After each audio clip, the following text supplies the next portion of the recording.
calling of the game, while at some levels will obviously separate those from others and the guys and girls that continue to progress.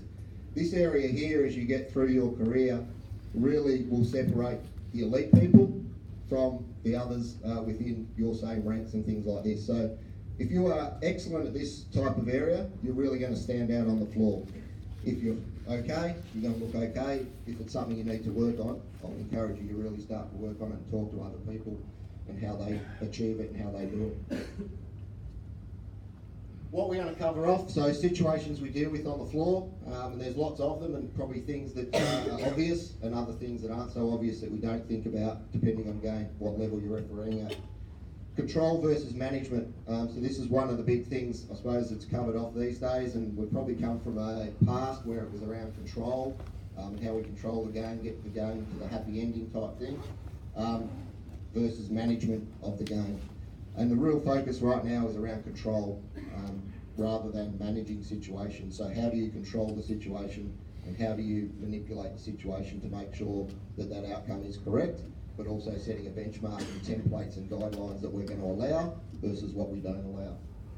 Composure in those situations, problem solving is another big one.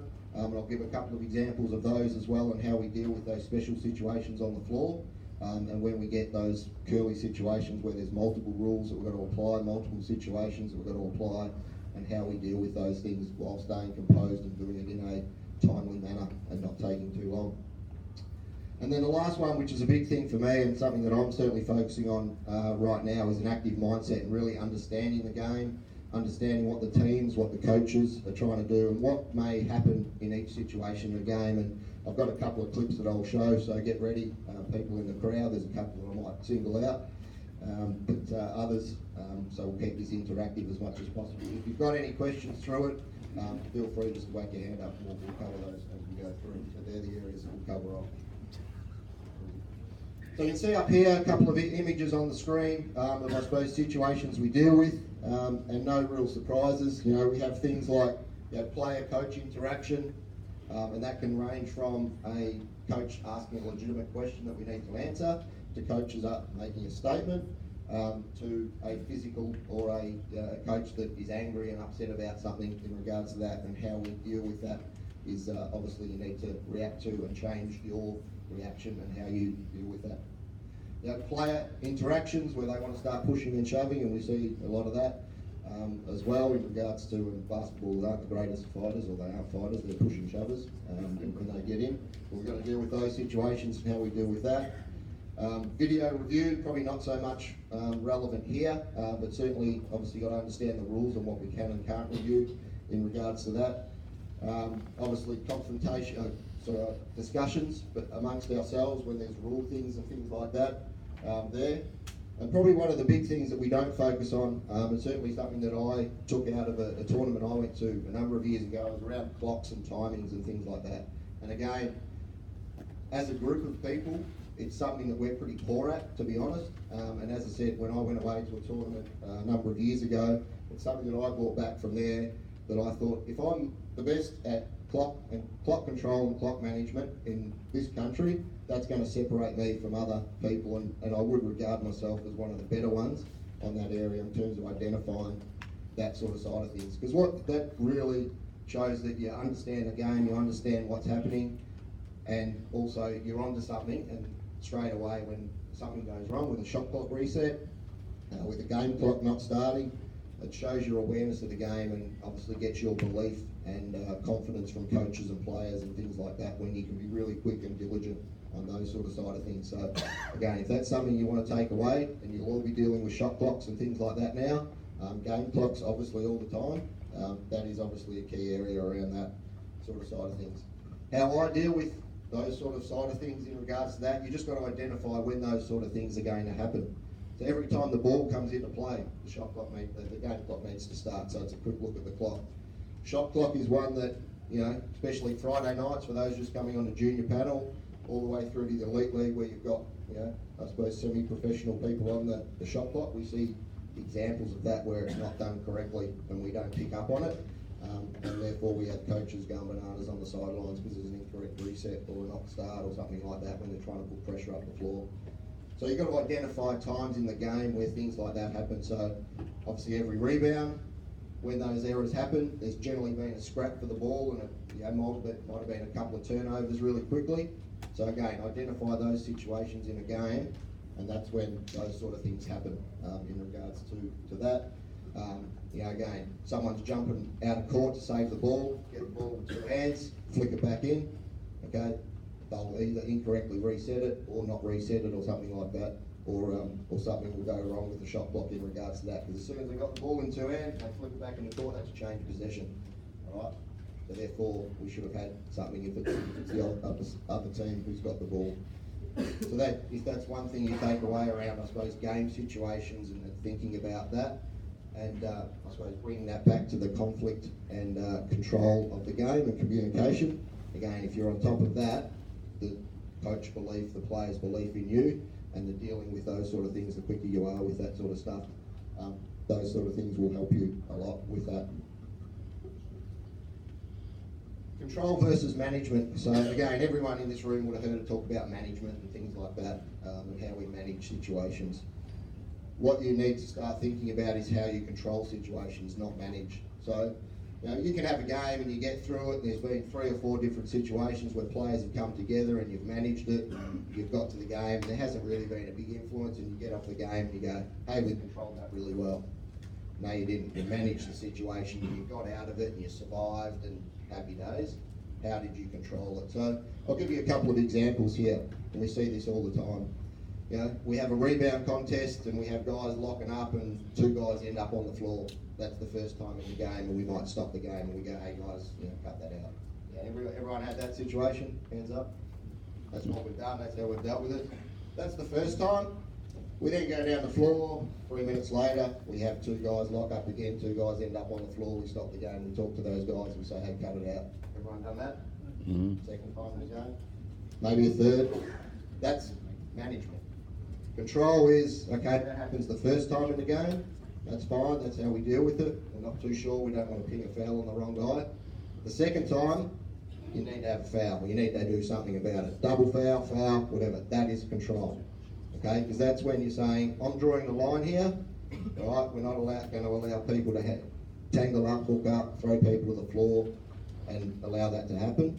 We've got to control those situations as well. Coaches on the sidelines, first time, you make a call, they're not happy with it, they stand there with their hands in the air like this, reaction. Calm down, coach, put your hands down, whatever it may be, that discussion that you have with them. Next time they do it again, the other referee's closer, put your hands down. Again, you're managing the situation. Obviously you need to set your template and your guideline that you're happy with. And you need to do it as a collective group, because obviously, again, and it's very difficult in this situation where you're seeing different coaches all the time, different players and things like that. But one week you might have someone go out there and they control the situation, however they deal with that. The next week we have an official go out there and they do the management side of things, and all of a sudden you have this inconsistency on how we're going to deal with it. So, whatever directive comes from, obviously Tim, Bill, etc., in the leagues that you're doing, you need to make sure you follow through on those and execute those from those directive things. And those directives might be different at whatever level that you come through, but whatever the directive is at those levels, that's what you've got to follow through. The other thing I'll say on that, and you hear it all the time, and these guys would have heard it all the time, is we see this at the NBL level or we see this at this level. You've got to understand that the NBL level, there's an element of, I suppose, entertainment and broadcast and all that sort of side of things, and a relationship that you have to have. So it's very, very different at that level, while still we need to control it and things like that. So don't look at, I suppose, the NBL and go, or the WNBL and say, we allow this sort of type of behaviour or whatever it may be. Yeah, sometimes we do let too much go away and we need to penalise more and things like that. But at junior panel through to these levels, it's very different, and you need to make sure that we control and look after those, because you're obviously doing anything from juniors through to obviously semi-professional seniors, and we need to make sure that we control those situations from that perspective. And really the main message around that is you need to set a template or a guideline that what you're going to follow, and make sure you follow through and control the game from that aspect. Presence, conviction and respect up there. So again, how you control and how you deal with these situations is going to be very important out there on the floor as well. The more presence you have on the floor, and certainly feedback that I've received over the years is, I can certainly improve that area of my game in regards to the presence on the floor. So how strong you look, how confident you look with things like that. That is obviously how is going to impact also how you're seen from coaches, players, and obviously people watching you on each individual game as well. Respect really comes with the coaches and how you deal with those. So, and again, you're going to have different situations, but you need to have some pre-prepared tools on how you deal with coaches and what you're going to do in each situation. So, if it's a coach giving you a comment or a flat-out statement, how are you going to deal with that versus how are you going to deal with a legitimate question that you need to answer, and some pre-prepared tools come on that. So, as an example, if a coach gives me a comment and just says, we've all heard this, foul count's 5-0, whatever it may be, what are you going to respond to that? So if it's a comment like that, my simple answer to that is, thanks for the question, thanks for the comment, but what do you want me to do with that? I can't give you an answer on that particular thing. If you've got a question about a specific call, ask me the question and I can give you an answer, but I can't give you an answer on that. So I've respected still what he's had to say, but I can't give him an answer. So encourage them to give you questions. Buy some time for you to think about the situation and things like that.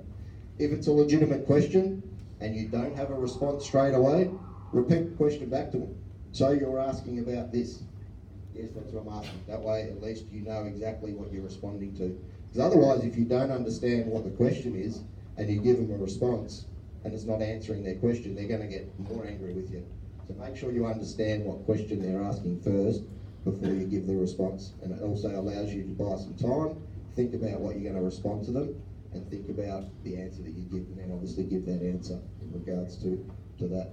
Because I tell you what, you'll have some good coaches, you'll have some bad coaches, and the good coaches will then, depending on your response, and we have one really good one in the NBL, they will remember what you say and they'll manipulate that against you later on in the game, depending on the answer that you give. And they'll say, last time you said this, why don't you do that? So remember, which is my next point there, they'll manipulate what we allow on the floor, and that also comes back to the control. So if you're allowing people to hook up on rebounds, throw people to the floor and things like that, they're going to manipulate that. They'll tell their players to hook up and things like that. If you don't allow players to hook up and throw people to the floor and you control the situation, that will stop pretty quickly. So I've given some examples there around rebounding, again, delay of game. And again, depending on the direction that you're given, if you allow someone to catch the ball and throw the ball to you on the end line after a score, they'll continue to do it. If you give a delay of game warning, I assume that will be the direction. Again, I'll leave that to the guys that are running the league. But make sure you give the delay of game warning, because as I said, they'll continue to do that. Player-coach reactions. If you allow the player to give you the old swipe away or the wave away, and you don't do anything about it, they'll continue to do that. So make sure that you set your guidelines, set your templates and follow through in regards to that. The last point up there is around active mindset, and I'll cover this off a little bit later. But just start thinking about what are players trying to achieve, what are coaches trying to achieve, what could potentially happen on a couple of players. And I've got some clips later on that I'll get to, and we'll ask a few people what their answers are on that. But they're really good clips around active mindset and thinking about what may happen in a game. Again, some specific examples. We're playing, we're getting